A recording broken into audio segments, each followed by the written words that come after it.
Hi, welcome to this episode of Thai Food. On this episode, I'm going to mix up some ground cumin. I just go to the local Mexican store over on Western Boulevard near me, and they've got two different kinds of whole cumin. They got this kind, which is 1.5 ounces of whole cumin, and they got about a ½ ounce of black peppercorns in there with it. And then this one's just the whole cumin, and this is 1.5 ounces of it. And I like to mix these two, plus I add in a tablespoon of a 4-pepper blend, because you get some of the other flavors from the peppercorns in here, and it makes a nice blend for cumin. But it's mostly cumin. I just have some pepper in there for extra flavor. But the first thing I want to do is I want to toast this in the frying pan. So I'm going to go ahead and get this going here on a high. We'll open up the cumin and we'll get it right in there.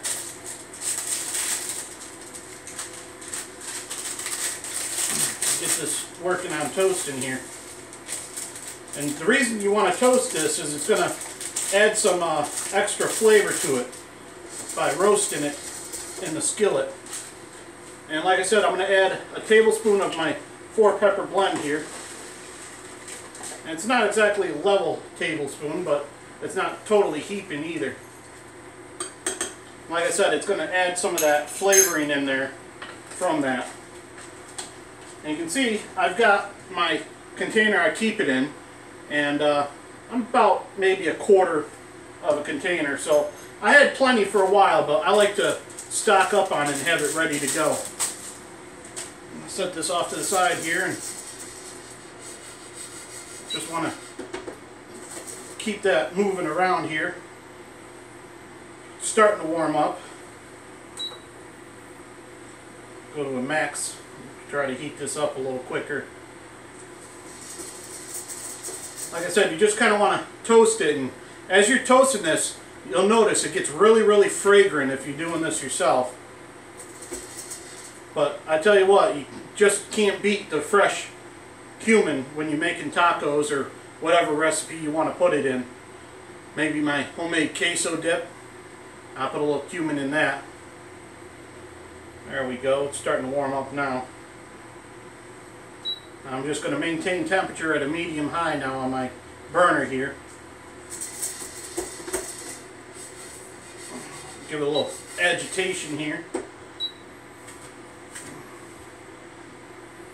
And this part takes a little bit, you know. It could take 10-15 minutes depending on how hot you got your skillet. Less time, you know. Obviously the hotter you got it, the more you want to agitate it.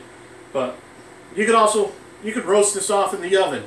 You know, throw it in the oven at about 300 degrees for about 15 minutes or so, and toast it that way if you wanted to. But obviously, for sake of the video, I'm going to do it right here in the skillet for you. A little entertainment value, especially if I spill it all over the place. And I'm just kind of keeping an eye on the temperature here with my hand. I can feel how hot it's getting. So if I get it too hot, I can lower my temperature down.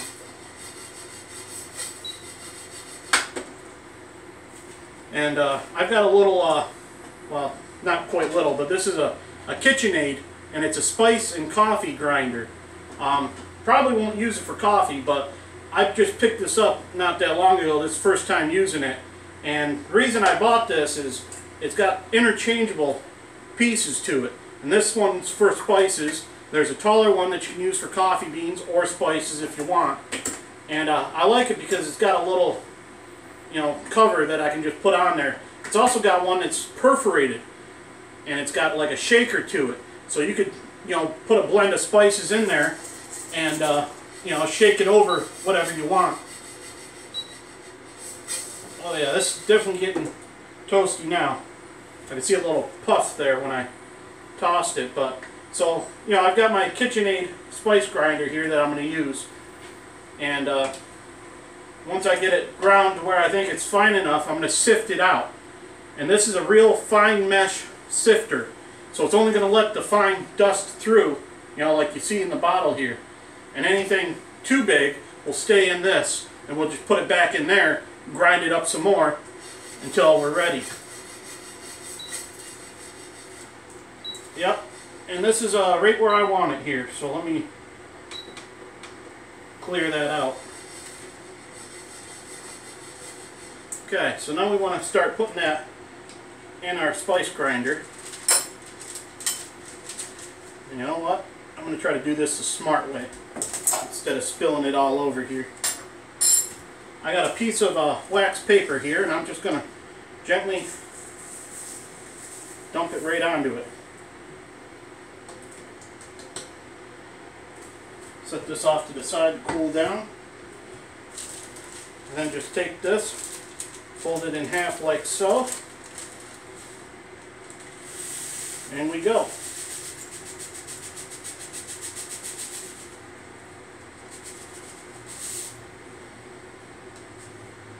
Like I said, my first time using this, so I can definitely tell I need the taller one. I ain't going to be able to do it all in the small one. Here, let me grab my tall one.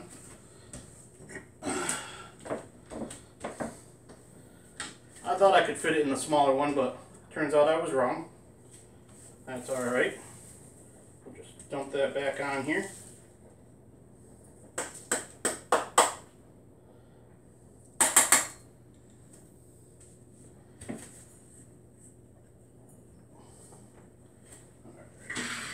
That off to the side. We'll put our big one in. There we go. Which means I won't need this top cap. Back that off a little bit, fold it up, and here we go.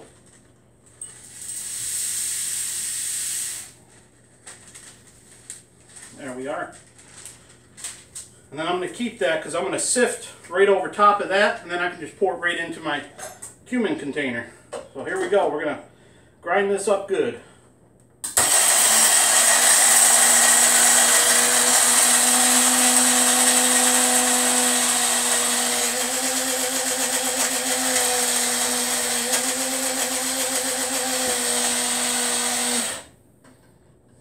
See what we got here.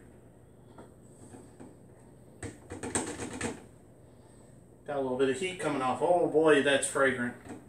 Smells real good.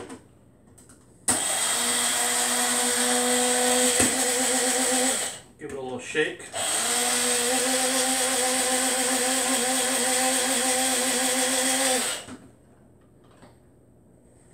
There we go. You can see the heat coming off of it.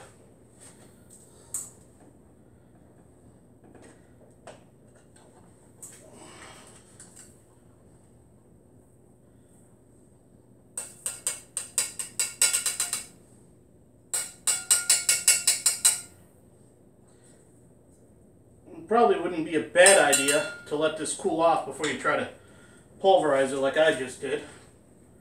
Grab my spoon here and get what we can out of this. You can see I just give it a tap and let it snow right through it.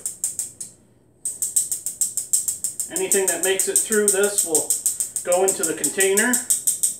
Anything left in here is going to go back into the spice grinder. And that's quite simply all I do to, do up my cumin. This is all there is to it. It's real simple. And then it's ready for any recipe you want to use it in.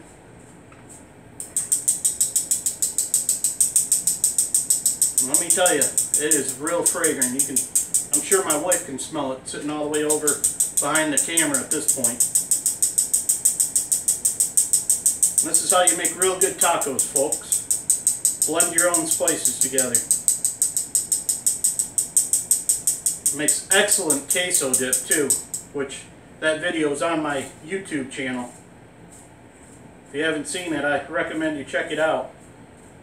Anybody that comes to my daughter's birthday party coming up next month, they're going to get to sample it if they haven't had it yet.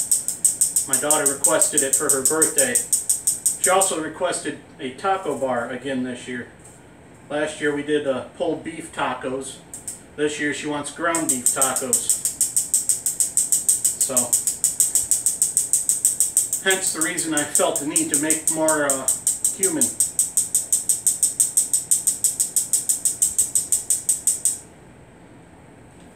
I'm going to start moving the rest of this back into the container here to grind up some more.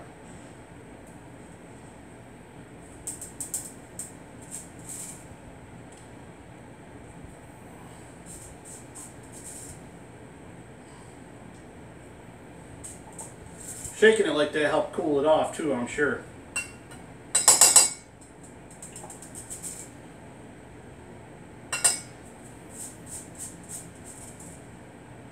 Not only that, but having the pepper in there, when you do this, it adds a little bit of a heat factor to it as well.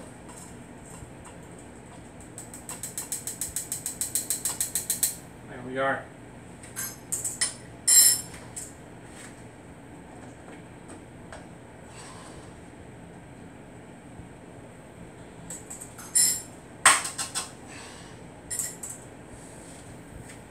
Probably wasn't the smartest thing to do for me, but let's see, I made a little pile here. Decided I wanted to pop off the cap a little bit and clean it. You know, being plastic, it's got a little bit of a static electricity factor going on. I'm going to lose a little bit of spice that way, but it's inevitable, really. There we are. So before I grind that again, I'm going to dump what I've got into my container here.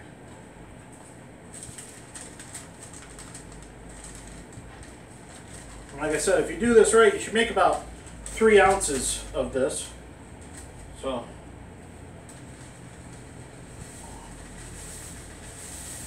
there we are. Put it right in there. And you can see it's a little bit darker than what was in there. Means I got it a little toastier than I did last time, which is not a bad thing. I'm still learning a little bit on that, but once you shake it up, it's all uniform anyways. And this container will actually hold about 3 batches of this because it says it's rated for 9 ounces. Or at least that's what they had in there when I originally bought Cumin. And believe me, I originally did buy it this way. I haven't always made it this way. I evolved to do it this way. You know, in an effort to make things better. Alright, here we go again.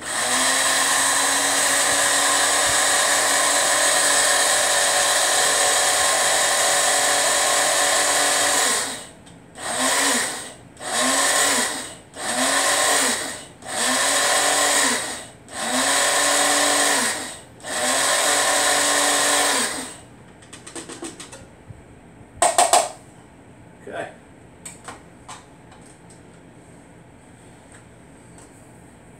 Give it a little dump in there.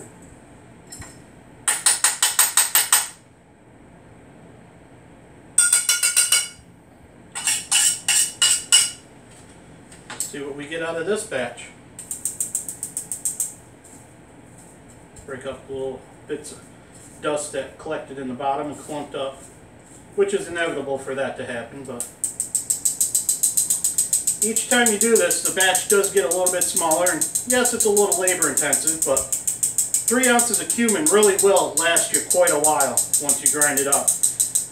And you could even, you know, do this in smaller batches, you know, just as you're going to use it, but I mean, obviously it's going to lose a little bit of its potency once you grind it up and let it sit there.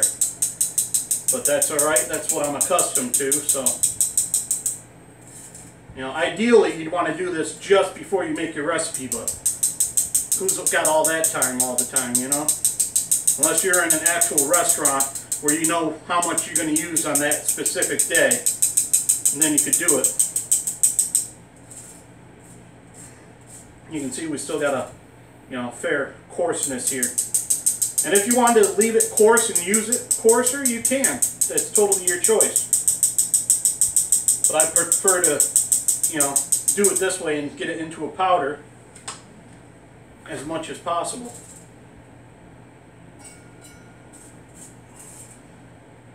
I'm going to have to pulverize this some more, so I'm going to take a brief pause here while I finish pulverizing this, and we'll come back to you. Alright, so I got the rest of that ground up. I ended up with almost like just under a tablespoon of a little coarse grind, and at that point it's not going to grind up anymore in there, and it's more like a fine salt granule at that point. So I just kind of mixed it right in with this pile here, and once you shake it up in the rest of this container, you won't even hardly know it's that much coarser. So at that point you could either toss it out or use it, or do what I did and pour it in there and make use of it. And that's pretty much all there is to it, to making your own cumin. And like I said, you know, we had about 3 ounces roughly of that, and now you can see if I did another batch I'd probably have a full container without a problem. So I've got plenty of cumin now to make my upcoming taco bar for my daughter's birthday party. Thanks for tuning in, and you know, hit the like button if you liked the video. Don't forget the little bell icon. If you sign up with an account for YouTube and click on the bell, it notifies you when I upload a new video. And check out my Facebook group, Thai Food. I've also got a business page, Thai Food, as well, but I'm kind of in a transition phase with using that one. Haven't quite finished fully setting it up yet. And as always, I'm on Twitter and Instagram. Thanks for tuning in. Have a good one.